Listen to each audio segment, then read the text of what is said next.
Close your eyes for a moment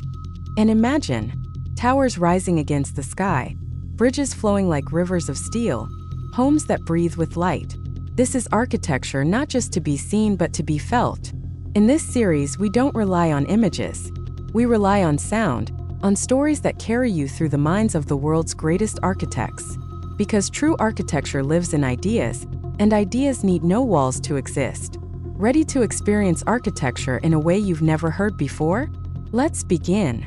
Welcome to UrbArchitect, where we explore the visionaries reshaping our cities and our collective imagination. And today we turn to one of the most dynamic, controversial, and undeniably influential architects practicing today, a figure who has single-handedly transformed how we think about the relationship between sustainability and pleasure, between urban density and quality of life, between architectural spectacle and practical problem-solving. Bjarke Ingels, the Danish architect whose boundless optimism, infectious enthusiasm, and seemingly impossible projects have made him architecture's most charismatic evangelist. A designer who refuses to accept the false choice between utopian dreams and pragmatic constraints, insisting instead that the future of architecture lies precisely in their synthesis. Ingels is unlike almost any other architect of his generation.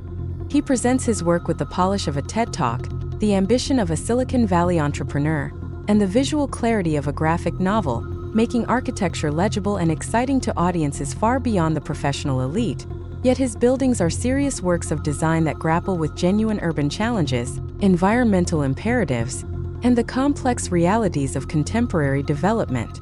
His firm, Bjarke Ingels Group, has in just 2 decades grown from a small Copenhagen startup to a global practice with hundreds of employees and projects spanning continents. And Ingels himself has become something like architecture's rock star, featured in documentaries, profiled in mainstream media, invited to speak at conferences across disciplines, his distinctive round glasses and boyish enthusiasm making him instantly recognizable even to people who couldn't name another living architect. But behind the showmanship and the soaring rhetoric about hedonistic sustainability and pragmatic utopianism lies a genuine architectural intelligence, a designer who has developed a distinctive approach to form-making, program organization, and urban integration that has influenced countless younger architects and challenged established orthodoxies about what architecture can and should be. To understand how Ingels arrived at this position, we need to go back to Copenhagen in the 1970s, where Bjarke Ingels was born in 1974 into a family that encouraged creativity and unconventional thinking. His mother was a dentist, his father an engineer,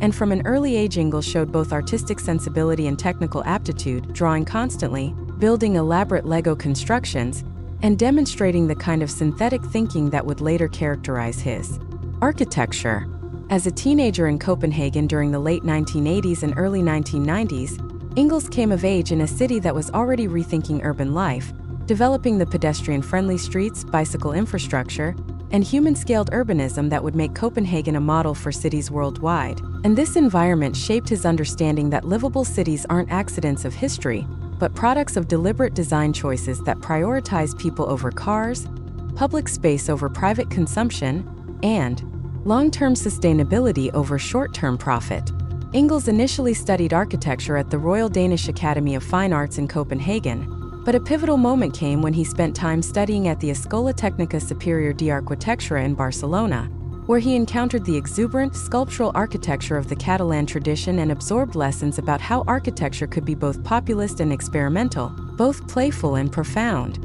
After graduating, Ingels made a decision that would prove formative.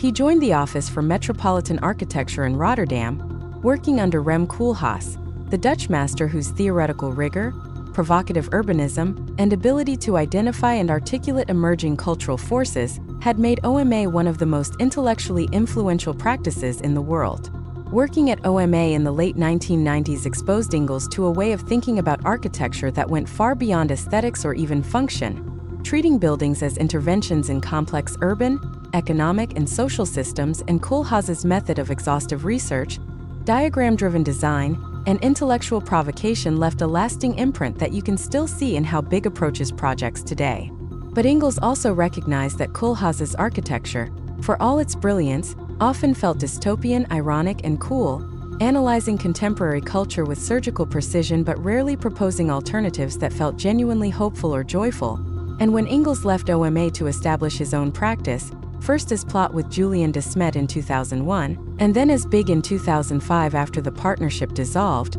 he was determined to develop an architectural approach that maintained OMA's analytical rigor, an urban ambition but infused it with optimism, sensuality, and what he would call hedonistic sustainability, the conviction that sustainable architecture shouldn't require sacrifice or guilt, but should instead make sustainable choices the most pleasurable, convenient, and desirable options. This philosophy of hedonistic sustainability would become Ingels's signature contribution to architectural discourse, a deliberate reframing that challenged the hair shirt moralism that had characterized much environmental architecture, the assumption that living sustainably meant accepting less comfort, less beauty, less pleasure, less life, and instead insisted that the path to genuinely sustainable cities lay not in convincing people to sacrifice, but in designing systems and spaces where the sustainable choice was also the most attractive choice, where riding a bicycle was not just ecologically responsible, but genuinely more pleasant than driving, where living in high-density housing wasn't a compromise but an upgrade in quality of life, where renewable energy infrastructure could also be recreational amenities. The early projects from Plot and then Big demonstrated this philosophy in practice, none more dramatically than the VM houses and mountain dwellings in Copenhagen, both completed in the Orestad neighborhood in the mid-2000s. The VM houses, completed in 2005, consist of two striking residential blocks whose floor plans create V and M shapes when viewed from above, and rather than treating these shapes as mere formal gestures, Ingels designed them to solve specific problems. The angles ensure that every apartment receives ample sunlight and has views either to the courtyard or to the surrounding landscape, while the overall composition creates protected communal spaces at ground level and on the rooftop terraces, where residents can gather, socialize, and enjoy the sun during Copenhagen's brief summer months. The mountain dwellings, completed in 2008, took this approach even further, creating what Ingels describes as a suburban typology stacked vertically in the city. The building consists of a large parking structure with 75 townhouse-style apartments cascading down its sloped roof, each unit with a private garden terrace, and the result is a building that provides the outdoor space and individual identity of suburban homes, while maintaining urban density and walkability, all wrapped in a facade featuring enormous photographic prints of Mount Everest that simultaneously advertise the building's mountainous form and create a striking presence in the neighborhood. These projects announce several characteristics that would define Big's work: the use of simple diagrams to generate complex forms, the stacking and hybridizing of typically separate programs to create unexpected synergies, the attention to how individual units relate to collective spaces, and the conviction that architecture should enhance daily pleasure rather than merely fulfill basic requirements. The 8 house, completed in 2010 in Copenhagen, represents perhaps the fullest realization of these principles in Big's early work, a massive mixed-use development containing 476 apartments along with retail spaces and offices, organized into a figure-8 configuration that creates 2 courtyards and allows a continuous pedestrian and bicycle path to slope from ground level all the way to the 10th floor, meaning residents can literally bike or walk from the street to their apartment door, without ever encountering stairs or elevators if they choose. The building solves multiple problems simultaneously. It achieves significant density while ensuring that every residential unit has a private outdoor terrace. It mixes uses in a way that creates activity throughout the day and evening. It provides generous communal spaces and circulation routes that encourage neighborly interaction. And it creates an iconic form that gives identity to a neighborhood that might otherwise feel generic. Critics have pointed out that the 8 house, like many of Big's projects, is more successful as a diagram than as lived experience, that the architectural expression can feel repetitive despite the formal drama, that the emphasis on conceptual clarity sometimes comes at the expense of material richness or spatial subtlety, and these critiques point to real tensions in Ingels's work between the seductive clarity of the concept and the messy complexity of daily inhabitation. But even critics acknowledge that the 8 house and similar projects have expanded the vocabulary of housing design, demonstrating that apartment buildings don't have to be anonymous slabs or towers, but can instead be distinctive urban landmarks that enhance rather than diminish residents' quality of life. If these housing projects established Big's reputation in Denmark, it was the Amager Baki project, also known as CopenHill, That would make Ingels a global phenomenon and perfectly embody his philosophy of hedonistic sustainability. Completed in 2017, UrbArchitect is a waste-to-energy plant that burns trash to generate electricity and heating for Copenhagen. But rather than hiding this industrial function behind walls or locating it in some remote industrial zone, Ingels placed it prominently in the city and covered its sloping roof with an artificial ski slope, complete with lifts, runs of varying difficulty, hiking trails, and a climbing wall on the building's facade, transforming a piece of necessary infrastructure that might have been an eyesore or at best invisible into a recreational destination that adds value to the city. The audacity of this gesture, putting a ski slope on a power plant in a flat country, captured imaginations worldwide and generated enormous media coverage, making Ingels the public face of a new approach to sustainable infrastructure that refuses the traditional separation between utility and amenity, between functional necessity and urban pleasure. Skeptics questioned whether the ski slope was anything more than a gimmick, whether the enormous expense of creating this amenity could possibly be justified, whether architecture was becoming mere spectacle, but Ingels argued that the project demonstrated a crucial principle: that if we can make sustainable infrastructure exciting, beautiful, and fun, we can overcome public resistance to renewable energy facilities, waste processing plants, and other necessary but typically unwanted urban elements, building political support for the ecological transition by associating it with pleasure and possibility, rather than sacrifice and constraint. As BIG's reputation grew, the firm began receiving major commissions outside Denmark, and these international projects tested whether Ingels' approach, so successful in the progressive social democratic context of Copenhagen, could translate to other cultures and conditions. Via 57 West, completed in 2016 in New York City, represents BIG's first major built project in the United States, a residential tower in Manhattan's Hell's Kitchen neighborhood that takes the form of a twisted pyramid, rising from a base that occupies the full lot to a peak that's set back dramatically, creating a large central courtyard that opens to the southwest to capture light and air, a gesture Ingels describes as bringing the traditional Copenhagen courtyard typology to Manhattan's dense urban fabric. The building attracted both praise and criticism.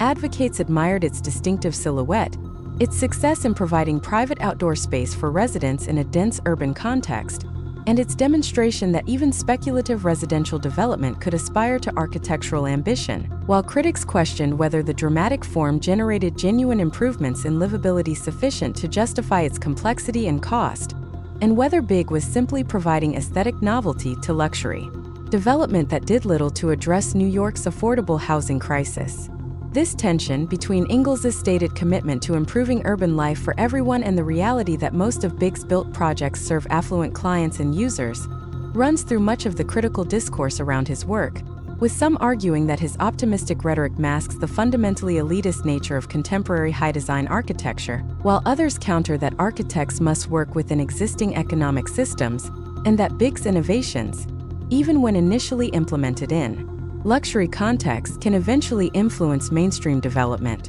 BIG's work on major corporate campuses, particularly the Google headquarters projects in Mountain View, California, and London, has intensified these debates while showcasing the firm's ability to work at an unprecedented scale and complexity. The Google projects envision vast flexible workspaces covered by dramatic lightweight canopies that create microclimate-controlled environments, allowing outdoor light conditions year-round, with interiors organized as a series of neighborhoods rather than conventional office floors, emphasizing flexibility, informal interaction, and the blurring of boundaries between work and leisure. These projects embody both the promise and the problems of BIG's approach. At their best, they demonstrate how thoughtful design can create work environments that are healthier, more stimulating, and more humane than conventional offices, potentially improving daily life for thousands of workers. But they also raise questions about whether architecture is simply providing sophisticated amenities that help corporations extract more labor from employees, whether the campus model reinforces economic inequality by creating private utopias for tech workers while surrounding communities struggle with housing costs and displacement, and whether BIG's willingness to work for powerful corporations compromises the social mission that Ingels articulates in his public presentations. The Twist Museum, completed in 2019 in Norway, shows BIG working at a very different scale and context, creating a twisted bridge-like structure that spans a river in a forest setting, serving simultaneously as an art museum, a pedestrian bridge, and a sculptural landmark. The building consists of a straight rectangular volume that rotates 90 degrees along its length, creating a dramatic cantilevered structure that seems to defy gravity, while providing two distinct gallery spaces at either end connected by a dramatic transitional zone where the twist occurs. And the project demonstrates BIG's ability to create iconic architectural gestures that also solve genuine functional and urban problems.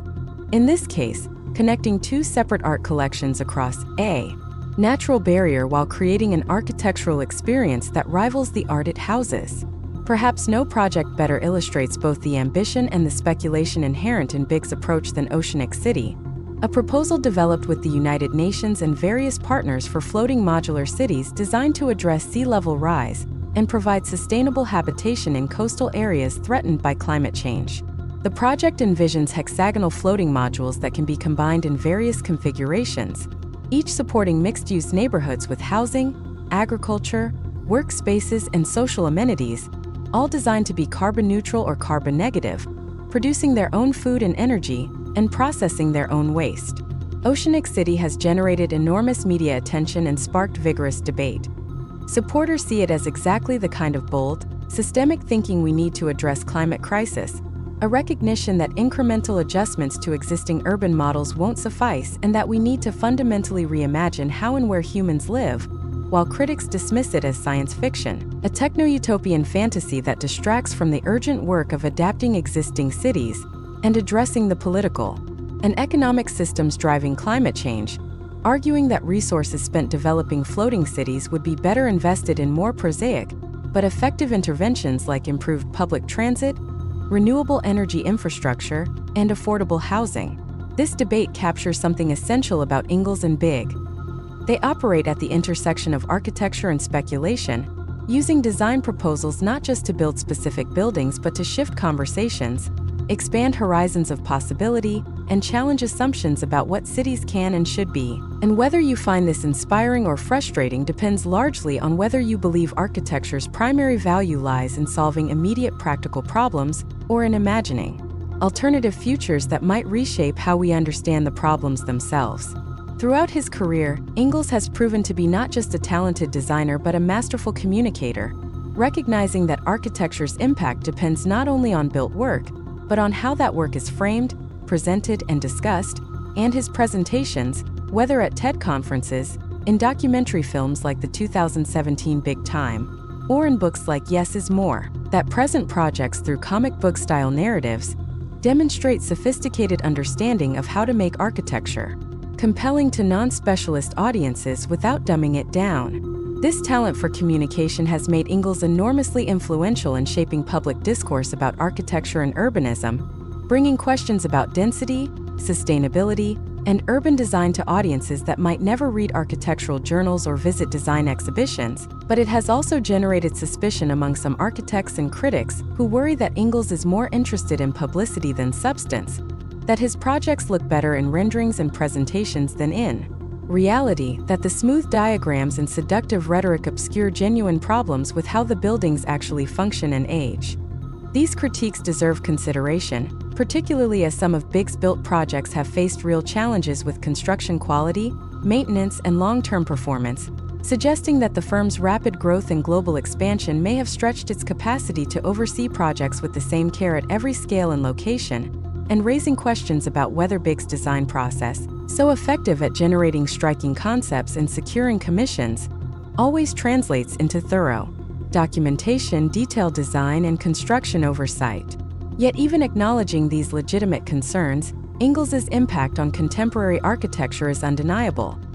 He has made sustainable design aspirational rather than merely responsible, demonstrated that architecture can engage popular imagination without abandoning intellectual seriousness, challenged tired oppositions between density and livability, between urban life and connection to nature, between collective housing and individual identity, and insisted with infectious optimism that the future of cities can be simultaneously more sustainable, more equitable, more beautiful, and more fun than the present. For architecture students trying to find their path in an increasingly complex and uncertain profession, Ingels offers several valuable lessons.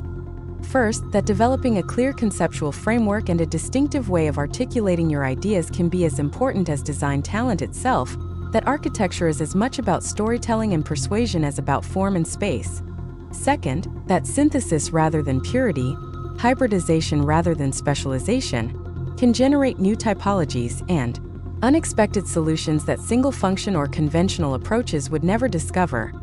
Third, that embracing constraints including sustainability requirements, challenging sites, tight budgets, or difficult programs as creative opportunities rather than obstacles can lead to more innovative and ultimately more successful projects. Fourth, that architecture shouldn't accept the world as it is but should instead propose how it might be different, using each project as an opportunity to test alternatives and expand possibilities. And fifth, that optimism itself can be a radical stance, that refusing to accept cynicism, fatalism, or the assumption that things can only get worse represents a form of resistance and a precondition for meaningful change. For practicing architects wrestling with how to maintain idealism while navigating the commercial realities of contemporary practice, Ingels demonstrates that it's possible to work with major developers, corporations, and institutions without abandoning architectural ambition or social commitment, though the balance is precarious and the compromise is real. As we consider Bjarke Ingels' legacy, still very much in progress as he continues to work prolifically in his early 50s, we see a figure who has fundamentally shifted how architecture is practiced, communicated, and understood in the 21st century, expanding the profession's ambitions while also raising challenging questions about architecture's relationship to capital, power, and the pressing crises of our time. His work embodies contemporary architecture's potential and its contradictions: the potential to address environmental crisis, urban density, and quality of life simultaneously, to make sustainable choices desirable rather than obligatory, to create architecture that serves both individual pleasure and collective welfare, but also the contradictions inherent in trying to achieve progressive social goals through projects that serve affluent clients and users, in proposing radical urban visions, while working within conservative development economics, in advocating for cities accessible to all while building luxury housing and corporate campuses. What makes Ingels important is not that he has resolved these tensions, no architect can, but that his work makes them visible and productive, forcing us to confront difficult questions about what architecture can accomplish, what compromises are acceptable in pursuit of larger goals, and how the profession can remain relevant and impactful in an era of climate emergency, economic inequality, and urban transformation. His buildings and projects, whatever their individual strengths and weaknesses, collectively insist that architecture matters, that design decisions have real consequences for how people live, that cities are not inevitable or unchangeable but rather products of choices that can always be made differently, and that imagining better futures is not naive idealism but essential work, the prerequisite for creating those futures. As you move forward in your own architectural journey, whether you find Ingels inspiring or problematic or some combination of both, engage seriously with what his work represents. The belief that architecture can and should be optimistic without being escapist, ambitious without being arrogant, visionary without being impractical, and that the greatest challenge facing architects today is not choosing between sustainability and pleasure, between urban density and quality of life, between practical constraints and utopian dreams, but rather discovering how these apparent opposites might be synthesized into something better than either alone. Thank you for joining us on UrbArchitect, and remember that the future of our cities will be shaped not by those who accept limitations as fixed and permanent, but by those who dare to imagine what might be possible and work with discipline and intelligence to make those possibilities real.